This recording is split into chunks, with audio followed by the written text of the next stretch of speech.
Being as broke as you are, you only have the option of sleeping outside. Throughout the trip, Elizabeth kept sniping at me with her words. When my wife Susan and I were about to head to the hotel, Elizabeth's words hit me even harder, as if to rub salt in the wound. Thinking I couldn't let this embarrassment happen in front of Susan, I was about to finally give Elizabeth a piece of my mind when, our staff here sure knows how to joke. Huh? Susan ignored Elizabeth and went into the hotel by herself. Then, as the manager came out from the back of the hotel with a smile, welcoming my wife, Elizabeth's face turned pale upon hearing his words. My name is John. Traveling is a hobby of mine, and my wife Susan shares the same interest. Our meeting was facilitated by this shared passion. Thank you for joining our sightseeing tour today. We will do our utmost to ensure you have a wonderful 3 days with us. Being a travel enthusiast, I often sign up and participate in sightseeing tours. Susan, like me, frequently joins these tours as well. During one tour, Susan and I ended up sitting close to each other, naturally leading to more conversations between us. Oh, John, were you also on that tour recently? Yes, I was. The scenery was breathtaking, and the food was delightful. I've been thinking about going on that one too. Really? I have some photos if you'd like to see them. It might give you a feel for it. Would you? Thank you so much. Susan seemed genuinely interested in my travels around the country. As I showed her the photos, she scrolled through them with excitement. Susan really loves traveling. I thought to myself as I watched her eyes sparkle with enthusiasm. That's beautiful. Thank you for sharing. Not at all. I'm glad we have so much in common, Susan. Me too. It's really fun hearing about your travel experiences from a different perspective, John. I'm glad you think so. From then on, Susan and I stuck together for the rest of the tour. Spending time with Susan was always enjoyable. She always listened to my stories with a big smile, making me feel comfortable talking. Even after the tour ended, we continued to stay in touch. After several dates in nearby places, our relationship blossomed and we eventually got married. Before and after our marriage, we never missed an opportunity to travel. Despite the downturn in the tourism industry, we continued to travel as much as we could. What should our next destination be? Somewhere we've never been would be nice. We spread travel magazines across the dining table, pondering over our next destination. Every year, we made sure to take substantial time off to fully enjoy our travels. That sounds about right. Maybe Philadelphia would be the best choice for this time of year. Do you think so too, John? You were thinking the same, Susan. Yes, I had the same thought as you, John. Susan said with a laugh. We're on the same page. Amidst our casual conversation, we decided to go on a trip to Philadelphia together this year. Now that we've decided on the destination, let's choose which tour to take. Right. Any particular places you want to visit, John?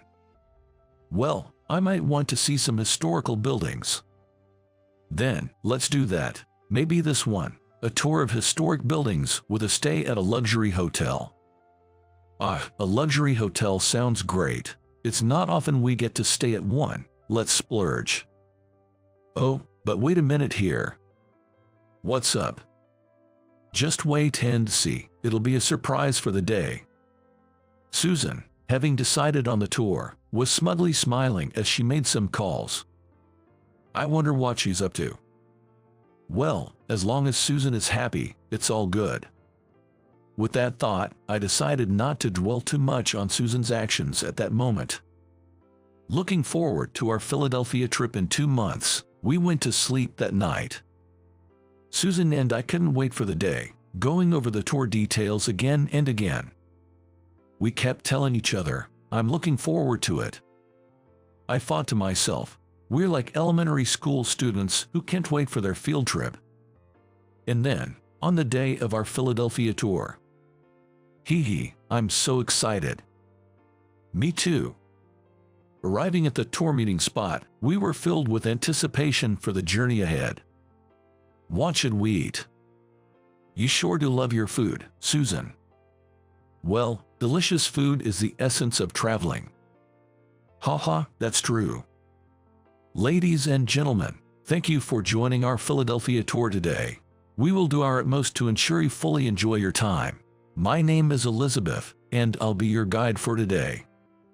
Elizabeth, stepping forward, greeted us politely. Elizabeth. Hearing a familiar name, I couldn't help but stare at her face. Could she be that Elizabeth? John, is something wrong? No, it's nothing. Elizabeth was a classmate from my school days.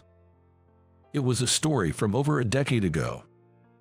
Back then, Elizabeth and I were in the same class. While Elizabeth stood out in the class, it wasn't because she was popular. Guys, you won't believe what I heard about her. What? Tell us. Come on, spill it. She was the type to gather attention by spreading rumors about others.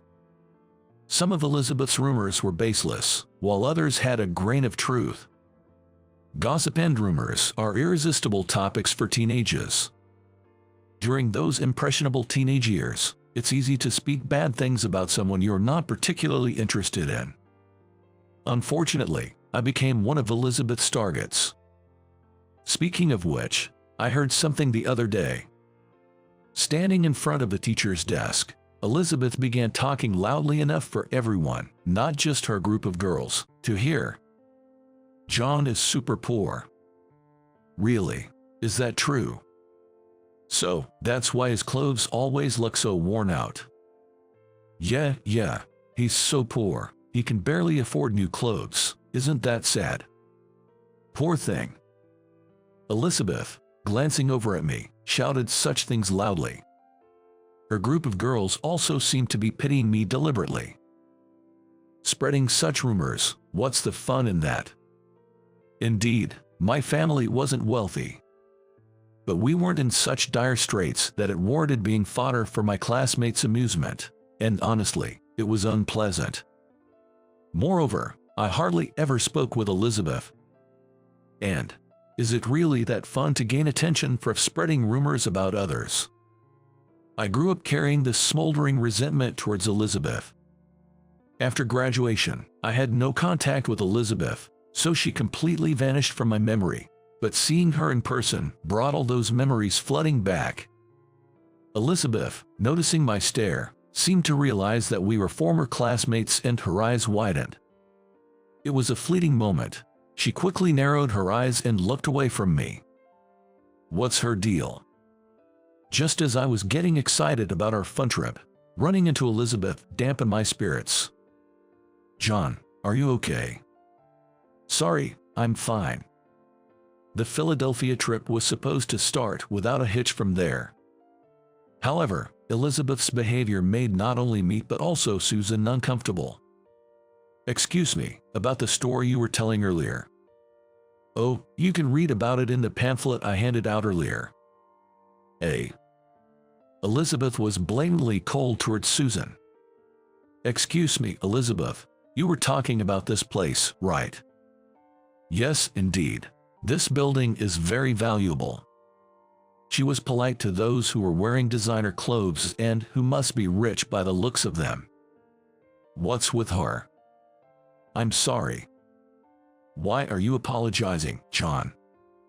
Feeling bad that Susan was made uncomfortable on our trip, I told her about my history with Elizabeth.